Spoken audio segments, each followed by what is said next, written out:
तो पिछले एपिसोड में मास्टर फूजी ने वांगलिन के पेरेंट्स को मारकर उनके सोल को अपने पास में कैद कर लिया था और फिर इसके बाद वो वांगलिन को भी मारने के लिए कैसिया वैली के बाहर आ गया था। लेकिन असल में वांगलिन भी टेलीपोर्टेशन का यूज करके वहां से बाहर आ गया था, जिसके बारे में किसी को भी पता नहीं चला था। इसके बाद हम देखते हैं कि यहाँ पर एक्स्ट्रा टेरेस्टेरियल बैटलफील्ड का मैसेंजर आने वाला होता है, जिसे देखते ही वे सभी लोग उसे ग्रीट करने लगते हैं। अब इसके कुछ देर के बाद हम देखते हैं कि वो मैसेंजर भी यहाँ पर आ गया था और फिर इस तरह से वो एक्स्ट्रा टेरेस्टेरियल बैटलफील्ड के चैनल को ओपन करने के लिए रेडी हो जाता है। इसके बाद हम देखते हैं कि वो इसके लिए तुरंत अपने पावर का यूज करने लगता है और इस तरह से वो देखते ही देखते एक्स्ट्रा टेरेस्टेरियल बैटलफील्ड के गेट को ओपन कर देता है। अब इतना काम करने के बाद वो यहाँ के मास्टर के पास में आकर बैठ गया था, जिसके बाद मास्टर सभी से कहता है कि यह मिशन अब यहीं पर कंप्लीट हो गया है और अब इसीलिए सभी डिसाइपल्स वहाँ से बाहर आने के लिए रेडी हो जाओ। इसके बाद हम देखते हैं कि वो अपने पावर का यूज करके कैसिया वैली के गेट को भी ओपन कर देता है और अब वहाँ से सभी सेक्टर के डिसाइपल्स एक एक करके वहाँ से बाहर आने लगे थे।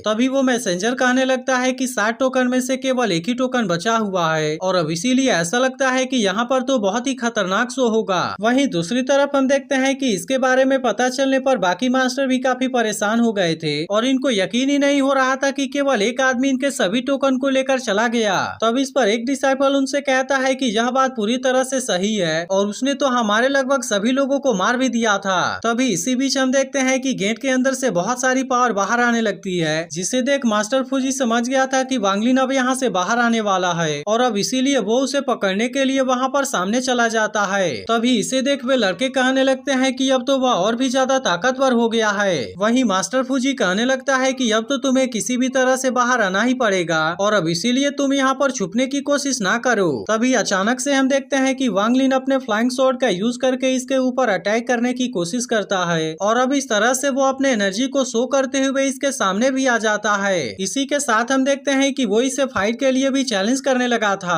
तभी इसे देख एक मास्टर अपने स्टूडेंट से कहने लगता है कि वह तो अभी केवल फाउंडेशन बिल्डिंग के अर्ली स्टेज में है, लेकिन क्या इसके बाद भी तुम उससे इतना ज्यादा डर गए? वहीं वांगलिन गुस्सा होते हुए मास्टर फूजी से कहता है कि तुम मेरे पेरेंट्स के सोल को वापस कर दो और अब इतनी बात कहने के बाद वो इसके ऊपर अटैक करने के लिए अपने पावर को भी रिलीज करना शुरू कर देता है। लेकिन अब इसके पावर को देख वे सभी मास्टर पूरी तरह से हैरान हो गए थे और वे कहने लगते हैं कि यह तो नेसेंट सोल स्टेज है। अब इसके वजह से हम देखते हैं कि खुद मास्टर फूजी भी पूरी तरह से हैरान हो गया था और फिर उससे कहने लगता है कि आखिरकार तुम्हारा कल्टीवेशन इतने तेजी से इम्प्रूव कैसे हो गया? तब इस पर वांगलिन उससे कहता है कि यह सब तुम्हारे ही वजह से हुआ है और अब इतनी बात कहने के बाद वो तुरंत अपने पावर का यूज करके इसके ऊपर अटैक भी करने लगता है, जिसके बाद हम देखते हैं कि इसके पावर को देख यहाँ के लोगों की हैरानी और भी ज्यादा बढ़ गई थी और वे कहने लगते हैं कि यह तो सच में नेसेंट सोल स्टेज में है। वहीं दूसरी तरफ हम देखते हैं कि मैं भी इसके बढ़े हुए पावर को देख पूरी तरह से हैरान होती है और उसे भी समझ में नहीं आ रहा था कि आखिरकार केवल इतने ही दिनों में उसका कल्टीवेशन इतने तेजी से इम्प्रूव कैसे हो गया। वहीं उधर मास्टर फूजी और वांगलिन के बीच में बहुत ही खतरनाक फाइट होने लगी थी, लेकिन असल में मास्टर फूजी वांगलिन के बढ़े हुए पावर के सामने कुछ भी नहीं कर पाता और फिर आखिरकार वांगलिन इसे अपने फ्लाइंग स्वॉर्ड से जख्मी करने में कामयाब हो जाता है। जिसके बाद हम देखते हैं कि इस बात से सभी लोग भी काफी परेशान हो गए थे और फिर तभी अचानक से वांगलिन इनके सामने से गायब हो जाता है। अब इसके वजह से उनको पता चलता है कि यह तो असल में केवल वांगलिन का एक इल्यूजन था और इसीलिए वांगलिन के अटैक से मास्टर फूजी को भी कुछ नहीं हुआ था। लेकिन अब इसके ऐसे हरकत के वजह से मास्टर फूजी वांगलिन के ऊपर गुस्सा हो गया होता है और फिर उससे कहने लगता है कि अभी तक तुम मेरे सामने क्यों नहीं आए? तब इस पर बाकी मास्टर उससे कहने लगते हैं कि शायद अब तुमने उसके बारे में काफी देरी कर दी है, क्योंकि हो सकता है कि जब तुम उसके इल्यूजन के साथ में फाइट कर रहे थे तब उसी दौरान वो इसका फायदा उठाकर यहाँ से भाग गया हो। अब इस तरह से मास्टर फूजी को पता चलता है कि वांगलिन ने तो इसे बहुत ही आसानी से बेवकूफ बना दिया। लेकिन तभी मास्टर फूजी कहने लगता है कि मैं अब तुम्हें इसके लिए केवल आखिरी चांस देता हूँ, लेकिन अगर इसके बाद भी तुम मेरे सामने नहीं आए तो फिर मैं तुम्हारे पेरेंट्स के सोल को पूरी तरह से डिस्ट्रॉय कर दूंगा। तब सोल फ्लाई को देखते ही वांगलिन तुरंत इसके सामने आ जाता है, क्योंकि वो किसी भी कीमत पर अपने पेरेंट्स के सोल को इसके पास में से लेना चाहता था। लेकिन अब इसे देख मास्टर फूजी भी इसके ऊपर अटैक करने के लिए पूरी तरह से रेडी हो गया होता है और फिर उससे कहने लगता है कि अब तुम मेरे सामने कुछ भी नहीं कर पाओगे।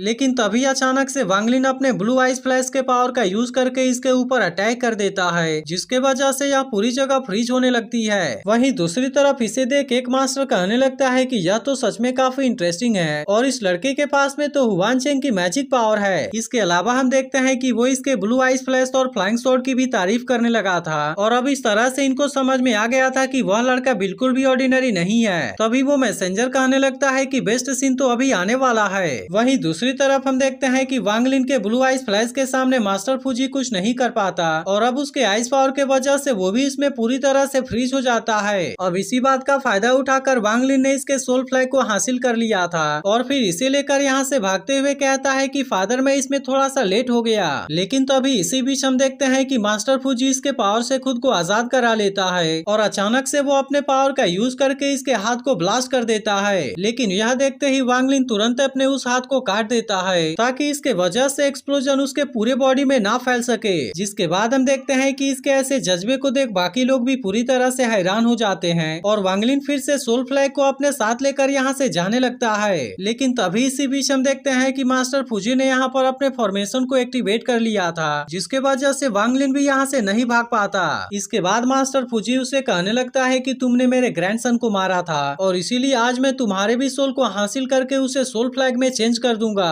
अब इस तरह से हम देखते हैं कि वो अपने पावर का यूज करके वांग लिन के ऊपर अटैक करने लगा था। लेकिन इसी के साथ वो कहने लगता है कि मैं तो वैसे नेशन सोल स्टेज में हूँ जबकि वह तो अभी केवल फाउंडेशन बिल्डिंग के अर्ली स्टेज में है। लेकिन इसके बाद भी उसने मुझे इतने शानदार तरीके से टक्कर दिया और सबसे बड़ी हैरानी की बात तो यह है कि उसने एक्सप्लोजन को फैलने से रोकने के लिए अपने हाथ को भी काटने के बारे में एक बार भी नहीं सोचा। इसके बाद वो कहने लगता है कि अगर कोई दूसरा होता तो मैं इसके लिए उसकी तारीफ जरूर करता। लेकिन इसके बाद भी हम देखते हैं कि वो किसी भी तरह से वांग लिन से अपने ग्रैंडसन का बदला लेना चाहता था। इसीलिए अब वो इसके लिए वांग लिन के पेरेंट्स के भी सोल का यूज करने लगता है ताकि वो उसे अपने ही लोगों के द्वारा अटैक करने के दर्द को फील करा सके। अब इसके वजह से हम देखते हैं कि वांग लिन भी काफी परेशान हो गया होता है लेकिन वो किसी भी कीमत पर अपने पेरेंट्स के ऊपर अटैक नहीं करना चाहता था और अब इसीलिए वो इसके सामने अपने किसी भी पावर का यूज नहीं करता। जिसे देख मास्टर फूजी कहने लगता है देखो मैं कितना बड़ा दयालु हूँ क्योंकि मैं तो अब तुम्हें तुम्हारे पेरेंट्स के साथ में मिलाने वाला हूँ। तभी इसी बीच हम देखते हैं कि वांग लिन अचानक से अपने पावर का यूज करके अपने पेरेंट्स के सोल को अलग कर लेता है और अब इस तरह से वो इनके सोल को यहाँ से बचाने की कोशिश करने लगा था। लेकिन असल में मास्टर फूजी भी इतने आसानी से उसे यहाँ से नहीं जाने देना चाहता था और फिर इसीलिए वो अपने बाकी पावर का यूज करके इसके ऊपर अटैक करने लगता है। लेकिन वहीं दूसरी तरफ हम देखते हैं कि वांग लिन अब इसके पावर के सामने कुछ भी नहीं कर पाता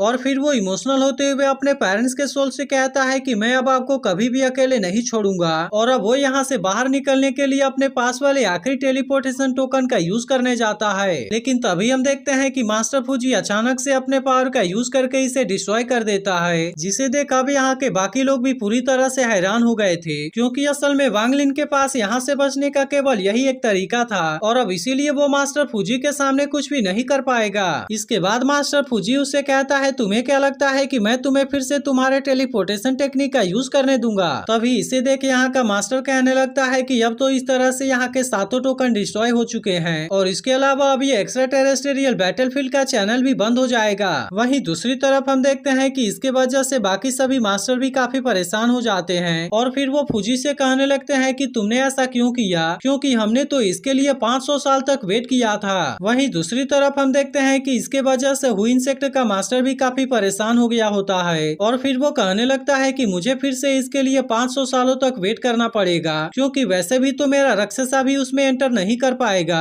और भला मेरी फिजिकल बॉडी इसके लिए कितनी ज्यादा ताकतवर है। लेकिन अब इसके वजह से हम देखते हैं कि वो भी वांग लिन के ऊपर गुस्सा हो गया होता है और फिर वो कहने लगता है कि तुम्हें तो इसके लिए 1000 टुकड़े कर देने चाहिए। वहीं दूसरी तरफ हम देखते हैं कि मास्टर फूजी के पावर के वजह से वांग लिन अब बहुत बुरी तरह से जख्मी हो गया था जिसे देख मास्टर फूजी उससे कहता है कि अब तो तुम्हारा गेम ओवर हो गया क्योंकि असल में मैंने इसके बारे में पहले से ही गेस कर लिया था कि तुम टेलीपोर्टेशन टेक्निक का यूज करके यहाँ से भागना चाहते हो और फिर उससे पूछता है कि क्या तुम एक्स्ट्रा टेरेस्ट्रियल बैटलफील्ड से होकर भागने की प्लानिंग कर रहे हो। अब इतनी बात कहने के बाद वो उससे कहता है कि तुम्हें अपने इस आइडिया को गिव अप कर देना चाहिए क्योंकि अब तुम किसी भी कीमत पर यहाँ से नहीं बच पाओगे। अब इस तरह से हम देखते हैं कि वो अपने और भी पावर का यूज करके वांग लिन के ऊपर अटैक कर देता है जिसके पावर के सामने वांग लिन अब कुछ भी नहीं कर पा रहा था। तब इसे देख मास्टर फूजी अपने ग्रैंडसन को याद करते हुए कहता है कि देखो मैंने तुम्हारा इससे अपना बदला ले लिया और जैसे ही उसकी पूरी बॉडी पूरी तरह से डिस्ट्रॉय हो जाएगी मैं उसके सोल को हासिल करके उसे भी सोल फ्लैग में चेंज कर दूंगा।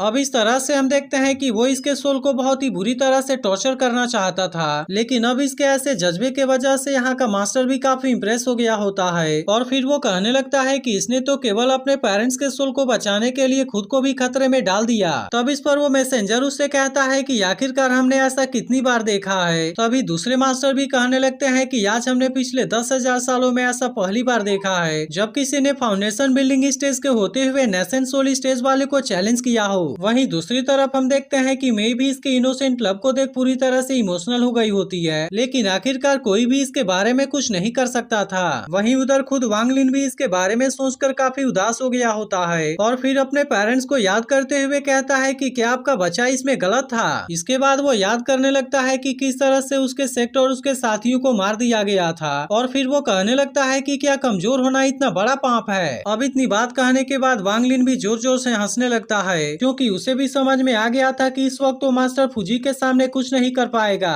इसके बाद वो अपने पेरेंट्स को याद करते हुए कहने लगता है कि मैं आपको बचाने के लिए कुछ नहीं कर पाया, इसीलिए मैं उम्मीद करता हूँ कि मैं फिर से आपका बेटा ना बनूं क्योंकि मैं आपको प्रोटेक्ट करने के लिए काबिल नहीं हूँ। अब इस तरह से हम देखते हैं कि मास्टर फूजी के पावर के वजह से उसकी पूरी बॉडी डिस्ट्रॉय हो जाती है, लेकिन तभी हम देखते हैं कि हेवनली पर्ल वांग लिन और उसके पेरेंट्स के सोल को अपने अंदर खींच लेती है, जिसे देखते ही यहाँ का मास्टर तुरंत उसे पकड़ने के लिए जाता है, लेकिन इसके कुछ कर पाने के पहले ही हेवनली पर्ल यहाँ से गायब हो जाती है। तब इसे देख वो मैसेंजर कहता है कि मेरे पर्ल को छूने की हिम्मत किसकी हो गई, और अब इतनी बात कहने के बाद वो इसे लेने के लिए तुरंत उसके पीछे चला जाता है। इसके बाद अगले सीन में हम एक्स्ट्रा टेरेस्टेरियल बैटलफील्ड का सीन देखते हैं जहाँ पर एक लड़का और एक लड़की किसी चीज को खोजने के लिए आए हुए थे। अब इस तरह से हम देखते हैं कि इस वक्त वे एक ट्रोल के बॉडी पर होते हैं और फिर वो लड़का कहने लगता है कि अगर मैंने एक्स्ट्रा टेरेस्टेरियल बैटलफील्ड के एयर से एक ब्रेथ भी ले लिया तब इसके वजह से मेरी स्पिरिचुअल एनर्जी बहुत ज्यादा बढ़ जाएगी, लेकिन यहाँ पर आने के बाद तो मुझे यहाँ से केवल एक आर्मर मिला। तब इसकी ऐसी बात सुनकर वो लड़की उससे कहती है कि तुम इस आर्मर को भी अंडर एस्टिमेट मत करो और फिर उससे कहती है कि क्या तुम्हें उसके फोरहेड के ऊपर ट्रोल का सिंबल दिखाई दे रहा है। लेकिन तभी इसी बीच इनको यहाँ से ऊपर से कोई चीज गुजरती हुई नजर आती है, जिसे देखते ही वे दोनों भी तुरंत उसका पीछा करना शुरू कर देते हैं। लेकिन तभी इनको पता चलता है कि यह तो असल में स्पेस रिफ्ट है और अब इसीलिए वे दोनों उसके करीब जाने की हिम्मत नहीं करते। फिर वो लड़की कहने लगती है एंसेस्टर ने कहा था कि हर 500 साल में एक्स्ट्रा टेरेस्टेरियल बैटलफील्ड ओपन होता है, लेकिन इसके दौरान कभी कभी वहाँ पर इतने खतरनाक बैटल होते हैं जिसके वजह से एक्स्ट्रा टेरेस्टेरियल स्पेस भी इसे बर्दाश्त नहीं कर पाता और आखिरकार इसके वजह से इसके अंदर क्रैक आ जाते हैं। फिर वो आगे कहती है कि इसी तरह के स्पेस क्रैक ने किंग्सयू को निगल लिया था, जिसके बाद वे कभी भी रियल वर्ल्ड में वापस नहीं आ सके।